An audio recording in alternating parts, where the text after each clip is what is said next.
میرے نبی سے پوچھا گیا یا رسول اللہ مسلمان بزدل ہو سکتا ہے؟ کہاں؟ کنجوس بخیل ہو سکتا ہے؟ کہاں؟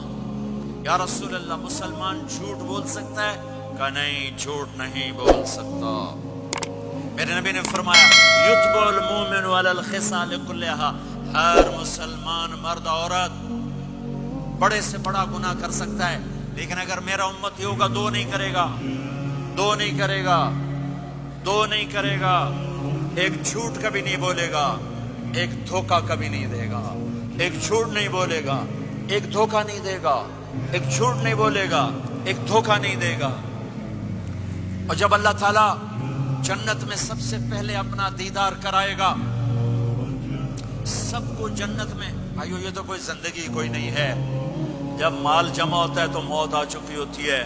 آپ لوگ یہاں ہجرت کر کے آئے، بنتے بنتے کچھ بنے تو موت دستک دینے لگی، گھٹنے درد کرنے لگے، آنکھوں پہ چشمے چڑھ گئے، سوٹیاں ہاتھ میں آ گئیں۔ جب مال سے نفع اٹھانے کا وقت آیا تو موت سر پہ آ گئی۔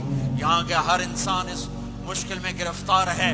جب اپنی دنیا سے کمانے کا، حاصل کرنے کا وقت آتا ہے تو موت دستک دے رہی ہوتی ہے، اور موت تھوڑا پیچھے ہٹ جائے تو بڑھاپا تنگ کرنے آ جاتا ہے، بیماریاں تنگ کرنے آ جاتی ہیں، پریشانیاں سر پہ آ جاتی ہیں۔ موت کے بعد اگر اللہ راضی ہو گیا تو جنت کی زندگی شروع ہونے والی ہے، جنت کی زندگی شروع ہونے والی ہے۔